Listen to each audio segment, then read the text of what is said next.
investors. So you're really not even an investor. You're sales and marketing. So what you're going to do is you're going to go out to the marketplace.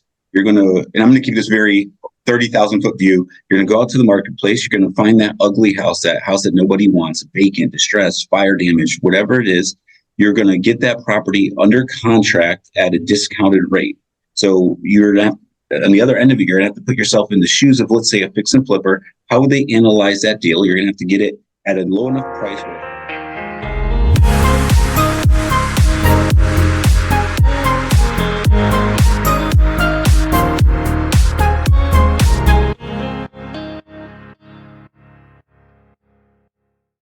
Hello. The Real Estate Law Podcast back with another episode. Jason Muth here with straightforward short-term rentals and pride away stays.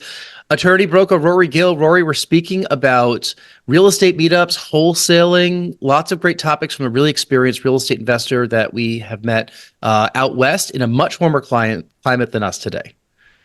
Yeah, and it's good to have him on. We're going to be talking about somebody who has had his hand in a bunch of different avenues of the real estate world, a few different markets, and a market different from ours. So I'm very much looking forward to today's conversation.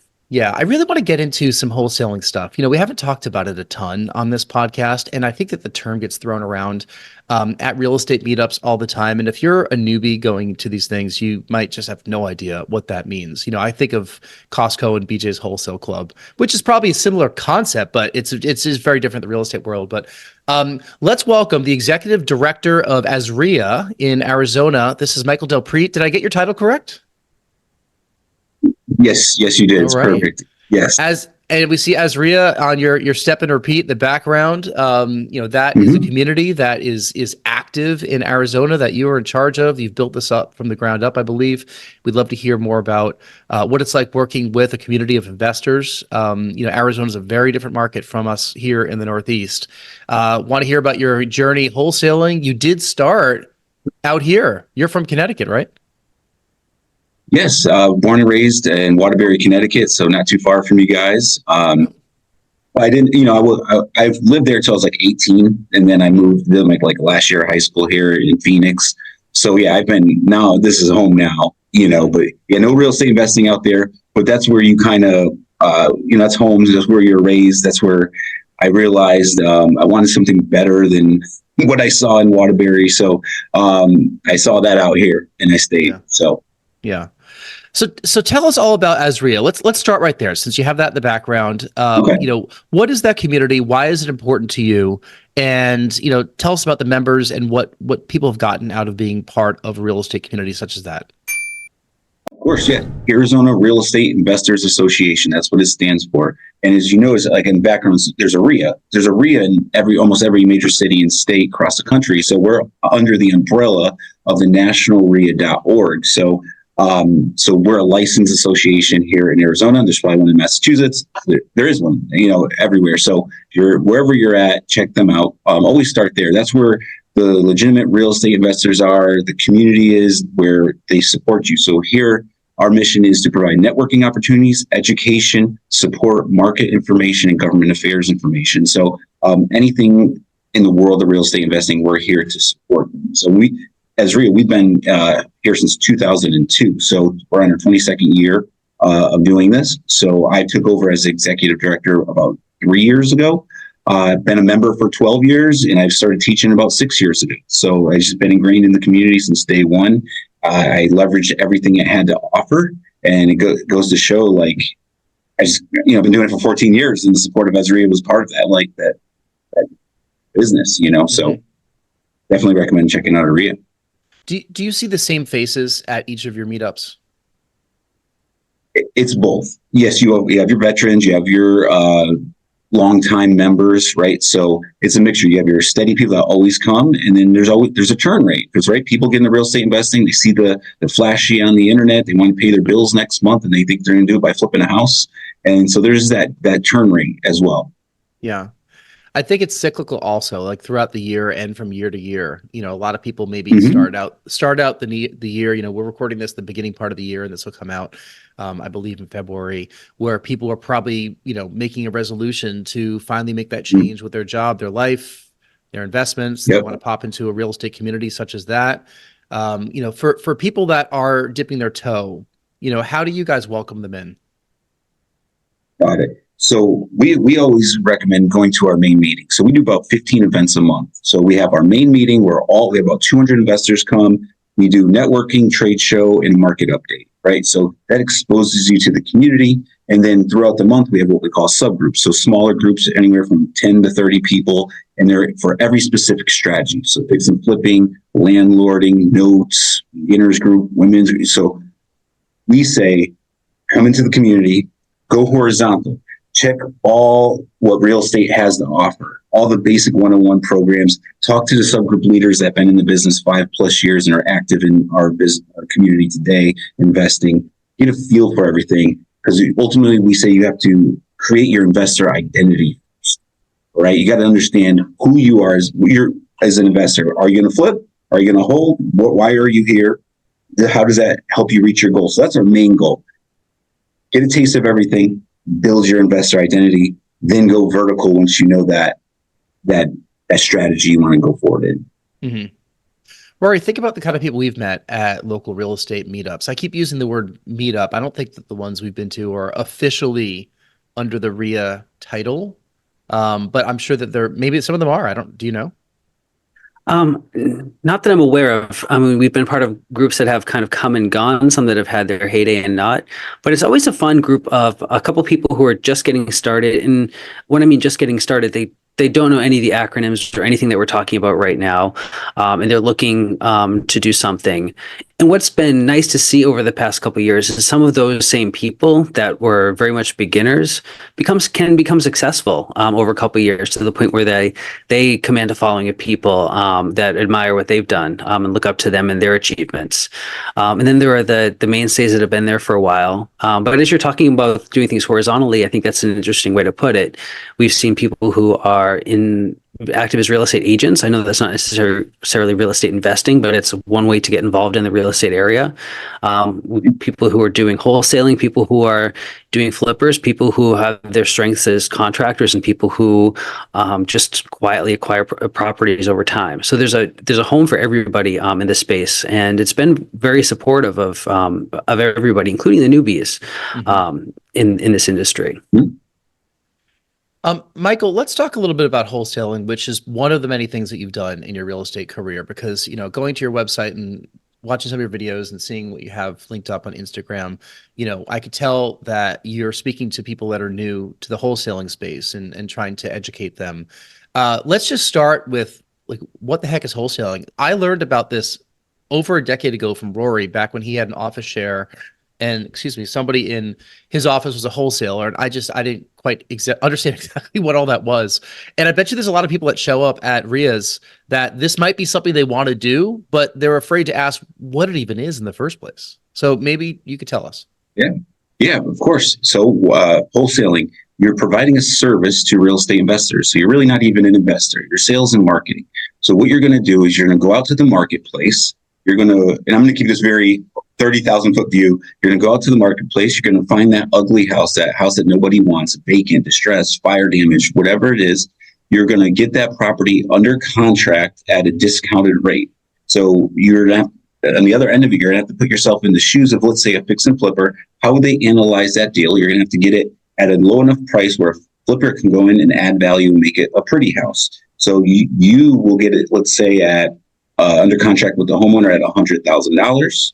Right now, you have a legal binding contract, and your goal is to go out and find that fix and flipper that will buy it at $110,000. So then, once they buy that property, or they agree to buy that property at $110,000, you will assign your rights and your interest in that original purchase contract for a $10,000 profit, not commission, to the fix and flipper. Then once you assign that interest, you bring your contracts to the title company. The fix and flipper brings the $110,000 to the title company.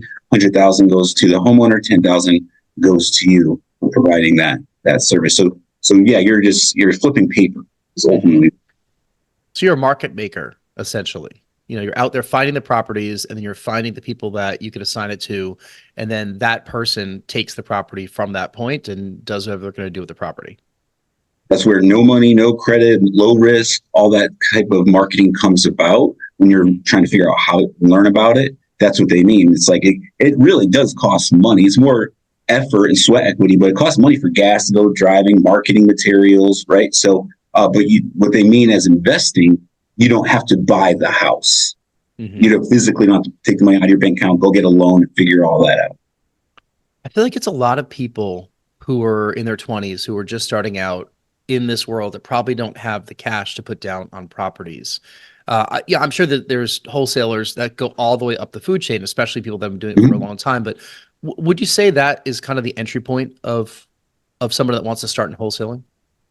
It usually is, due to that fact, because a lot of people they don't have the money or the resources or the knowledge to go fix a flip. Fix a flip's a big risk, right? It's a lot of money, it's a lot of time. So yes, it is a great entry. We talked about lingo and understanding how the business works. I owe it all to wholesaling.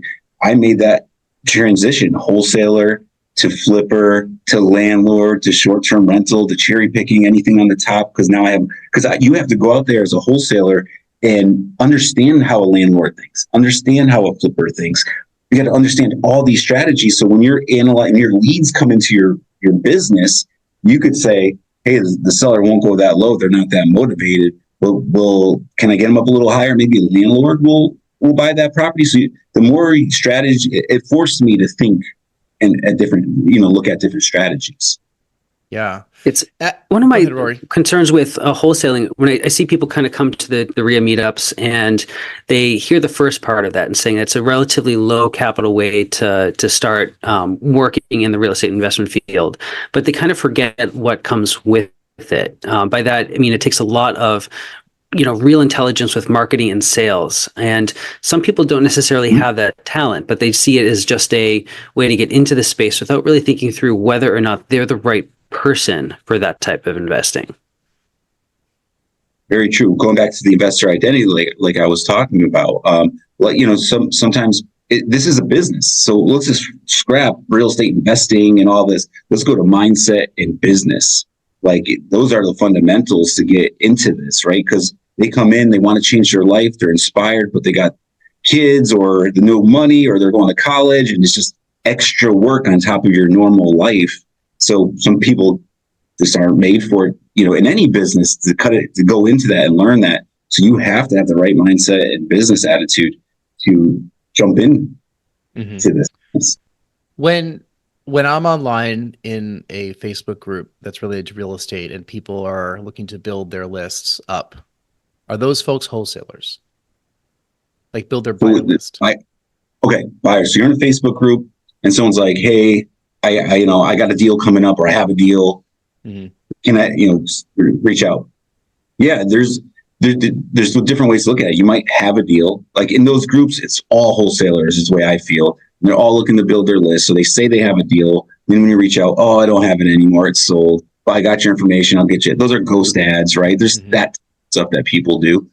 Or they may really have the deal and be trying to build a list. So yeah, those are two parts of your business. You're always marketing to homeowners and you're always building your cash buyers list, because most homeowners in single family world only own one house. So you got to keep rotating that, and cash buyers go through cycles. I know investors here in Phoenix that do 10 houses a month. I know some do one a year. So it's a constant evolution of building both of those in your business. And it feels very different from the people who are looking to build a list that are syndicators, right? People that have a larger project and they're looking for investors, into that project. Although the tactic feels similar, everyone's kind of looking for my information or your information, right? I want you to get on my list so I can send you emails about either, fix and flip projects if you're a wholesaler, or syndication projects if you're one of them. It just kind of feels like they're all dipping in the same area. Let's talk about people that are the ones building those lists, okay? And you're building your buyer list, right? So you can reach out to people for that side of the marketplace. But the other side of it, where you're looking for distressed properties or looking for any kind of properties, what are some tactics that you have employed over the years that are still working today? Oh, this thing right here in my hand that no one could hear on the podcast or see in the podcast, but my phone, I would say I was never that big PPC, Google ad, spending $50,000 a month type wholesale. I've done 30 to 40 deals a year, and I would say half of them, or just under half, would come from my relationships. I was a networker, handshaking, building relationships, adding value to people, hanging out with people, and always following up. So I would say just networking relationships. Those are going to get you the best deals. Those are going to be the people that are going to tell you you're getting into a bad deal. Those are going to be people are going to give you money for those deals. Like, so I was always a networker. So when I first started, 14 years ago, there wasn't what you had today. So it was bandit signs, the little mini billboards. I pay cash for houses. It was in direct mail and network. That was the play. So then over time, it evolved into social media. Then in 2017, 18, I adapted. I was stuck. I would go to homeowners' houses and there would be a pile of 50 yellow letters and all these appointments. And I'm like, man, business is slowing down. Yeah, I got my network going, but I'm not used to doing what I'm doing. And then people started skip tracing data and cold calling on the cloud and the dialers. So I was like, I didn't want to do it at first because all these guys were like, give me all your leads. And I'm thinking in my head, I got 100,000 mailer addresses. And they're like, give me your 100,000 and I'll skip trace them and you can just call them. And I was being, scared at them. I was like, why do you I paid a lot for that. But I had to change my mindset. I had to adapt, gave over all my leads, gave me all the phone numbers, and business just blew up because it was so new at that time. But now it's oversaturated. Mm-hmm. So adapting is key in this business, for one, in any business. But I don't even know where I was going with that. But yeah, that's what so cold calling is still cold call to this day. I still do relationships. That's all I do. And let's just define the term skip tracing also. Okay. Go ahead. Oh yeah. Skip tracing. Basically, you can go, for us in the wholesale world, you're going to go get lists that have maybe pain points around them: probate, divorce, tax liens, judgments, liens, foreclosures, all that stuff. Then you get the homeowner's name and property address. Then you run it through a software called skip tracing, which could run it, depending on the company, 5 cents to 15 cents per result. And they will give you up to 10 phone numbers that they find and an email address and a possible new mailing address. So now you can get a lead, 100 names. Now you got over maybe 1,000 numbers, to contact immediately and just pick up your phone and call and see if they like an offer on this. Mm-hmm. So that skip tracer that's done all that now has a big lead list of places to call and email. Now you got to put the work in, right? And this is where, oh yeah. I used to be in a sales environment where salespeople, they loved inbound leads, right? But they hate the outbound leads. They hate making the phone calls and the outbound reach. But, can you be a successful wholesaler without doing that? Without outbound calling? Mm-hmm. Yeah, of course. But you have to have you got to market yourself. The more outflow you put, the more inflow will come back. So if you're not putting any outflow in some level, you're not going to have people to talk to or leads coming in. So I know for whatever reason, people are scared to death to make these calls, right? So it's like, I don't know. Yes, you can, to answer your question, to have other marketing channels. It takes a certain person that can be hung up on and yelled at, consistently by people that you're contacting and just continue pushing onward. That's just almost any sales job, right? I mean, that's a business development job with software sales. Back when I, was a digital sales director, I used to get contacted all the time by people. The amount of emails that I ignored by people, I can't even tell you how many, just because you get so many of them and you're like, I've never heard of this company, but we already do kind of what they're saying. Or I'm getting 17 messages about the same exact tactic and I can't even make the decision on it. So why am I going to write back to this person? But if you're doing this, if you're wholesaling and you're out there skip tracing and contacting people and emailing, it does become a bit of a numbers game, doesn't it? Like you have to put that quantity out there. You get your list that you think is the qualified list, probate, divorce, whatever. But then you put that quantity out there of outbound calls. Maybe you expect to get a certain percentage that's a single digit, that's responding to you. It's beginning lower and lower. But see, where the thing is, like you said, you get bombarded with all these messages, right? So you have to differentiate yourself and cut through that noise. So once you get that seller on the phone, this is all sales. It's like, how do you build that relationship? How do you stand out amongst the rest? And I will say more than 80% of my deals happen 3, 6, 9 months down the road on the follow-up. This is real estate investing. These are houses. These are emotional sales for the homeowners. They grew up in these houses. People died in these houses. You're not going to call and say, hey, I'm going to give you 50 cents on the dollar. Oh, come on over. Sign the contract. It's not going to happen. So, right, this is impulse sales. So you got to be able to get your foot in the door. Just understand, like a doctor. You're going to diagnose the situation, have a good conversation, then you prescribe what your offer, and then you follow up to that time in their life is when they don't want the house anymore. That's how it works. That's the game. So you have all these new people rushing in. They're going to call 1-2 times and give up. So if you're that person that could stick with it, you'll get the deal. So Rory, let's talk about like a real life situation for me, right? My parents have been in the same house for 50 something years. At what point does that house become a retail sale that we, clean out and make look good and another family moves in? Or at what point does it become a distressed sale where a wholesaler is the one that buys it for, a fraction of the retail price? So that's depends on the deal. Your family, what's your situation? They're like, right, 98%, 99% of people aren't going to sell their house at a discount. You should put it on the market and get the most money you can. Right. So that's the key, right? We're not looking for that situation. So it's up to your family and your personal life situation. So if you guys are in a tight spot, a lot of things we deal with is, hey, dad has Alzheimer's, dad, mom, whatever. And we work full time. We got 3 kids. We can't pay $5,000 a month to put them in a home or whatever it is. We got to sell the house. The house you can't list the house because it's been neglected for 20 years. Right. So you got to play your resources in the house's condition, and that would ultimately determine how you sell it. Rory, what are some legal considerations that people should think about if they want to get into this wholesaling business? I mean, the first thing I think is a wholesaler needs to understand what they're doing and what their process actually is, because you're going to go through all this effort, all this time to get these deals. And if you don't have your contracts lined up, custom for your state, your situation, your processes, you're going to put yourself in risk or just lose out on the deal in the first place. So understand what your process is. Are you able to flip it and get a assignment fee at the closing? Are you in a situation where you have to do a double close? Do you have to get a bridge loan? All those things. Understand what your process is going to look like. Some of this is going to vary state to state. Some of this is going to vary based on your own business model. But you want to make sure you have all those things lined up and really understand what the attorneys have prepared for you. Yeah, great points. Can I add, because I know we close deals with title companies. Some states are attorney states. In Chicago, you got to go through a lawyer to close your deal.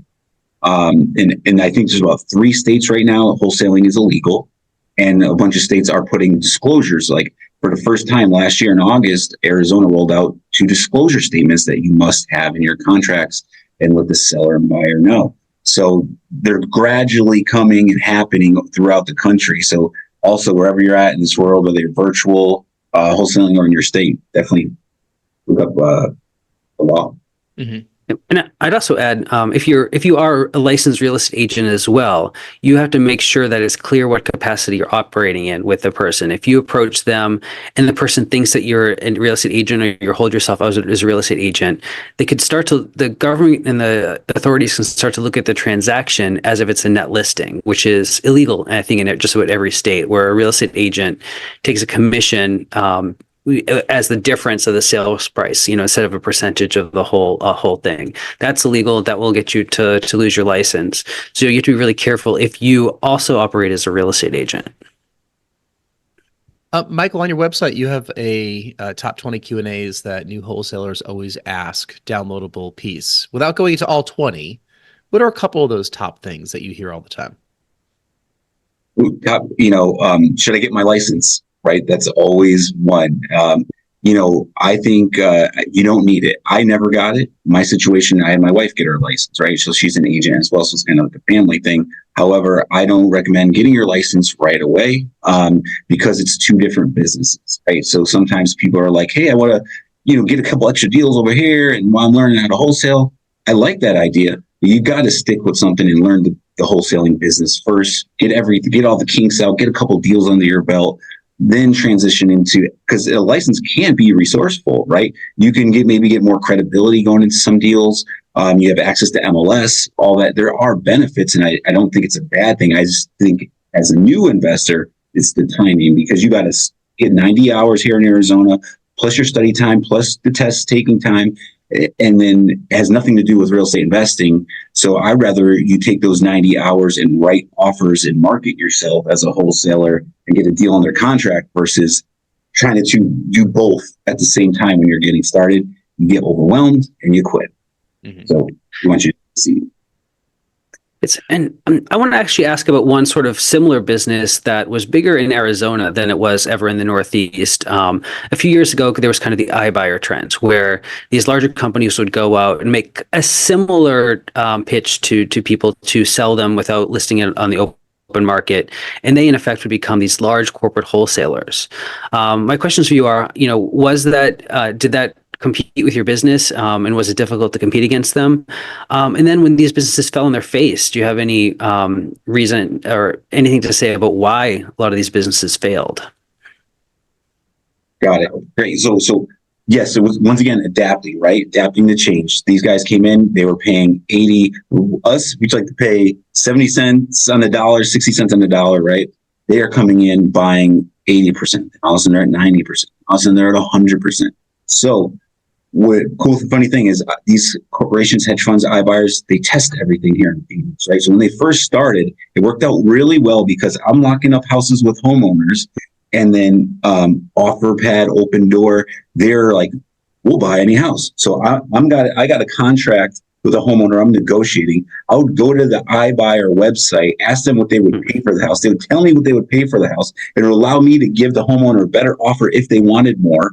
And then I would then get the property under contract, close on it, which is a different level of assigning. I wasn't going to assign. But there's these plays when markets are always changing, these buyers are coming in. Then they caught on to that, and they started putting deed restrictions, wanted you to own the house for so long. Once they caught on, we were flipping so many houses to them. I'm getting at, you have to understand, we're in sales as a wholesaler, you got to understand your buyers. So it hurt the mom and pop fix and flippers and landlords, because when you're a wholesaler, you're traditionally feeding the local investor, whereas now you have this company paying 90%, 100%. So they got wiped out. So their iBuyers are getting majority of the good deals because they're overpaying. The wholesaler wants to make that fat check. So it hurt the small guy, but the wholesalers were thriving. But it also brought in the frenzy of TikTok, Instagram. I'm getting rich. Look at me. I'm 20. I'm making all this money. Mm-hmm. And now they're offering homeowners practically retail value cash when they should be listing it. And then when the iBuyer declines that deal, or they can't close that deal, now this homeowner's packed up and ready to go, and they leave this homeowner stuck. And that gives us a bad rep. So there's a lot of, that was kind of like the negative aspect of it too. So there's a lot there. So there's more I can touch, let me know. Before we get to our final questions, I wanted to ask about AI and how you're using AI in your business today, and what are some, advantages to having it, and what are some ways that it's not going to put you out of business, in the future? Got it. So yes, once again, adapting, right? This is all new stuff. It's, it's resourceful. It's helping our businesses. I'm not an expert on AI. I do try to stay on top of it the best I can. For my business personally, I'm using it so first, educate to dominate, right? We're all doing this podcast to help others succeed in real estate investing. However, it also puts us in an authority position where if they want, it'll help us grow our business. Maybe someone listens to this, they want to do a deal in Arizona, they might come by as REIA, right? So now I might get some deal flow that goes into the marketing. So I think it allows you to make better marketing. So me, I'm a rough around the edges, right? So when I'm doing emails, I bring up my email, I run it through ChatGPT, give it some direction. And if I'm emailing Attorney Rory here, you don't want the no punctuation Mike texting you. It's going to go through ChatGPT, and I'm going to get a nice professional email over to you. But like your marketing, your copy, it's amazing. We're working on some courses. Obviously, we oversee and direct the ChatGPT, but I put an hour course together in 10 minutes yesterday, and it was legit awesome. So you could do more volume. I put out 32 podcasts last month on Spotify, where I just went to, I think it's 11labs.com, and I just recorded a 60-second my voice. So I had my voice, and then I had my assistant go through and get 32 2-minute episodes on mindset on ChatGPT. And then she had the text run through 11 labs. And then I pumped out 32 episodes on a mindset podcast in 2 days. So it's going to allow you to get, that's just one, I can go, I'll keep going, but that's what I've done so far, just to get more attention, more information out there. Here I'm searching 11 Labs. I'm like, I've never heard of this thing. Like, what is this? I have to go check it out. You got to tweak it. It's always a work in progress. Your voice might pronounce some things wrong. We got to edit the text here and there, but yeah, it works. There's so many tools these days. I get so distracted by shiny object syndrome, with the limited time that we all have. And next thing you know, you're down this rabbit hole of yet another tool that's in your toolkit. Yep. Why don't we get to our final questions that we ask all of our guests, and then we'll wrap things up and learn where people can learn more about you, Michael. We ask these of all the guests that are on the podcast. The first question is, if you could get on stage for half an hour and talk about any subject in the world with zero preparation, what would that be? Oh, what I know, real estate investing and wholesaling. Yeah. In life, the process, that journey of that experience of going from where I started to where I am in real estate investing. They're all connected. That is one theme that we hear a lot on this podcast and with the people that we talk about. A lot of folks get into the real estate investing world not because they study it in college or because that was the career path that they thought they were going to be when they were in their teenage years. Like, it's not the kind of thing that a lot of people know unless your parents are doing it. But a lot of people find their way here because they want to make that transition in their lives, whatever that transition is. It could be a family reason, it could be financial, it could be a time reason, it could be a combination of those three things. So I'm glad you threw life in there because it's a lot more than just the nuts and bolts of how to do it. Yes. Second question we have, tell us something that happened early in your life or career that impacts the way that you're working today. Early in my career, a lot of things. So I would say I was in a position where when I moved from Connecticut to Arizona, I used to go to New York City a lot. I remember the street teams. There were always record labels always promoting T-shirts, CDs, whatever it is. So when I came out here, I always wanted to do that. I saw that. Right. So I was reading Think and Grow Rich, Napoleon Hill. And I was like, I don't know. My uncle used to be a foreman at a big apartment complex in Connecticut and would drink beer operating heavy machinery. So I thought that was my future. So then I was like reading Think and Grow Rich, and I was like, there's something better out there. So I saw that the guy that ran that crew in Phoenix, and I approached him. And within a month, I was working for 5 record labels and at the biggest street team in Phoenix. So that Think and Grow Rich, just no judgment, no that old school back home, like, that ain't going to happen.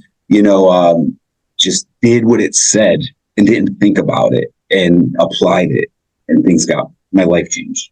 Yeah. And then you moved into real estate afterward because you could probably think and grow rich much quicker in real estate than as a street team member, despite the fact that you built a number of teams is what it sounds like. I came from the radio industry, and I can tell you are not going to think and grow rich by working on the street team in the radio industry, although it's a good first job. It gets your foot in the door, and you're just like starting off at a RIA, right? You just go networking, think everyone's a millionaire. You're nervous. You don't want to sound stupid. Same concept, but the more you stick with it, the more you're in it, the more people you meet, the more you try, the more you fail, you keep learning and growing. It's that whole process.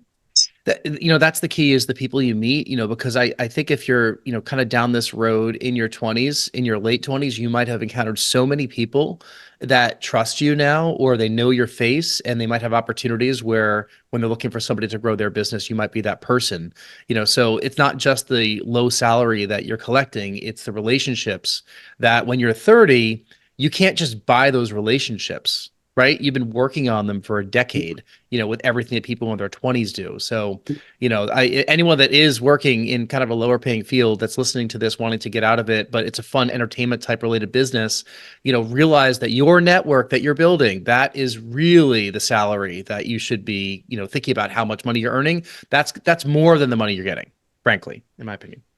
Man, like if I could dive into that a little bit, like, when you're new at something or you're young and you're like, those relationships. That's why people go to Harvard or these Ivy League schools, like those relationships. Like you might not, if you're in a tough spot right now, you're at a place, you're starting in a new industry, but you want to be bigger in that industry. Those people that you're working with all want to be big too. Like in the music business, there's a guy I just saw on, what's that, Chris, what's his name? They crack jokes on MTV. They're, Ridiculousness. No. Anyways, a guy that used to come through town, we used to call the Orphan Tour. He would just show up and jump on people's concerts. He's now on TV. There's another guy I was doing street teams with. He's now vice president of Tidal, the Jay-Z thing. You know what I mean? The people I met at Ezria when I just started, I've bought in deals from, I got a deal in what's called Sedona, Arizona on a seller carryback because I knew someone in the community for years. You know what I mean? Like, it's hard to see at first, but do business right with integrity. Do what you say you're going to do. Stick with it. And other people with you that are doing the same thing, you'll notice each other. That's a bond you guys have. There's people in our community I know from 14 years ago that there's not everyone's still in the business, right? People come and go. So when you see that person you haven't seen in a couple of years, you guys catch up, you do some deals, raise money. It goes a long way. It might be hard to see in the beginning, but see what it. Playing the long game. That's what it is. Yeah, it really is. Hard to see in the beginning. It really is. But if you trust that process. Especially day one, once you commit, once you say, I'm going to go do this, it's hard to say, wow, this is a long game. You want instant gratification, but you're right. You said it right there. Work at it, stick with it, and you'll eventually see some benefits. Final question. Tell us what you're listening to or watching or reading these days. Anything in the world. Well, the book I'm doing 75 hard. I don't know if you guys are familiar with that right now. So you got to read 10 pages a day. Andy Frisella, this is a workout, mental toughness kind of thing. So no, really, I was another book that changed my life was Jack Canfield's Success Principles. I don't know if you guys ever read that. He wrote Chicken Soup for the Soul, but in one of his blurbs and quotes was this guy Mike Murdoch who wrote the 58 Principles of Jesus on leadership. So I'm wrapping that book up right now, and it's powerful. I'm about to read it again. So that's what I'm reading and watching. It's gonna be totally different. I just watched Griselda on Netflix, the cocaine cowboy lady or whatever. Mm-hmm. So that's what I just watched, man. So that was pretty good. Yep. Got to spread it around. It can't just be business books. Yeah. Rory, any final thoughts? Rory, final thoughts from Michael? No, I just want to thank you for, for joining us and everything and really breaking down wholesaling. I think that's an often misunderstood aspect of the real estate game. Yeah, check it out. Yeah, and if you're listening and you want to check out Azria, they'll be linked in the in our show notes right here. You can get set up and talk to Michael, show up one of the events. If you are in a different state and want to learn about your own real estate investment associations, I encourage you to check out Meetup, Facebook, and other places. You will find it easily, or reach out to Michael and he could probably direct you to the right spot. And Michael will link up your website and everything in the show notes just so people can reach out if they want to learn more about what you do. Awesome. Appreciate you guys. Thanks for having me. Yeah, no, thank you. And if you as a listener have enjoyed this podcast, we love 5-star reviews. So that's really easy. Just 5 stars right on iTunes or on Spotify. We love comments also. So we read them all and we respond. If you want to be a guest in the podcast, shoot us your information at realestatepodcast.com and we will start that conversation. So Michael, Rory, thank you so much. Thanks for another great chat. We really appreciate all your insights today. And thank you for listening.